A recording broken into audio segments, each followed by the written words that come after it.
Ok, merci.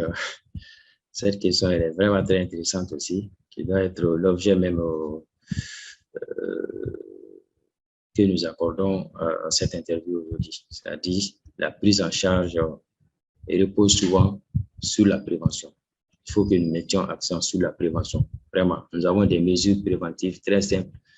Il s'agit de la vaccination qui a permis même dans le monde en général de diminuer ces cas d'épidémie dans le monde à cause de la vaccination. Mais qu'est-ce qu'on remarque aujourd'hui?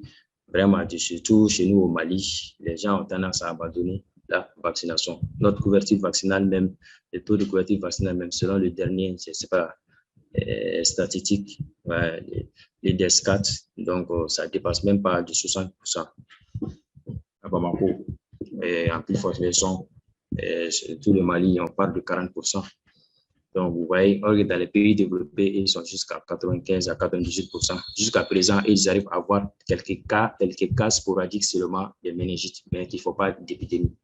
Donc, c'est grâce à cette vaccination, si j'ai un appel à lancer, c'est grâce à cette vaccination qu'on a vraiment permis et qu'on a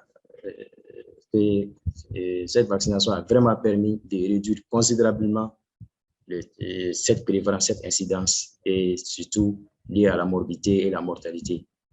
Le taux de morbidité et je sais pas, et mortalité et létalité a diminué à cause de la vaccination routine qu'on fait à nos enfants très souvent.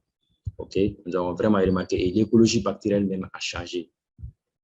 C'est pourquoi on ne voit pas très souvent des cas d'épidémie dans les années 2006 ou vers 2002, 2006.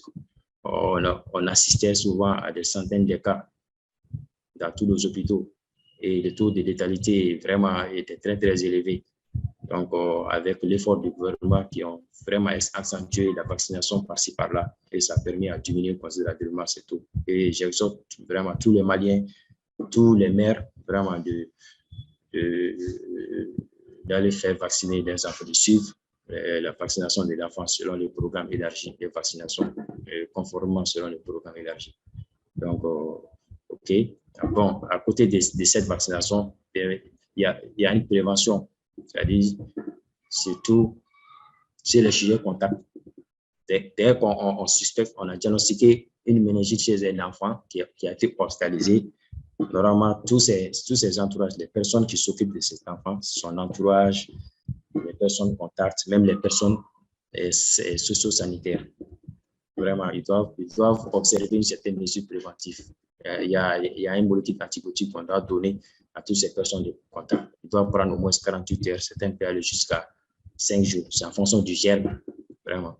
Donc, et on doit dire aux personnes socio-sanitaires, c'est-à-dire qui manipulent ces malades, ces cas qui font des méningites très, très contagieuses, très infectieuses, qui doivent vraiment prendre des mesures, qui doivent observer des mesures préventives, c'est-à-dire en laissant des blouses à la maison, de ne pas amener des blouses suées. Donc, les blouses suées, je ne sais pas, peut contaminer un enfant à la maison. Donc, l'enfant peut développer après certaines maladies parce que la transmission, comme je vous ai dit, donc elle peut être transaérienne, ok, par voie aérienne, parce que les germes sont souvent dans nos sphères horaires, ok, donc à la suite je sais pas, d'un éternuement ou à la suite, je sais pas, de blouses suées d'un éternuement d'un malade contaminé par ces germes, donc ils peuvent amener à la maison, donc ces blouses suées là, donc l'enfant peut être contaminé à la suite, je ne sais pas, par manu porté, ok, donc il faut faire très très attention, donc normalement c'est une maladie à déclaration obligatoire, très contagieuse, donc il faut laisser toutes les blouses à l'hôpital avant de rentrer et il faut observer les mesures d'hygiène, vraiment laver ses mains, se désinfecter avant de rentrer, après avoir touché à ces malades-là. Ça ne veut pas dire qu'on doit les stigmatiser, qu'on doit les... Non, non, le traitement, elle est là. Donc, l'intérêt aussi, c'est le traitement. Dieu merci, il y a des antibiotiques qui agissent bien à ces germes-là. Mais il faut qu'on fasse rapidement les premières doses des antibiotiques dès qu'on suspecte vraiment ces cas de méningite. OK, merci.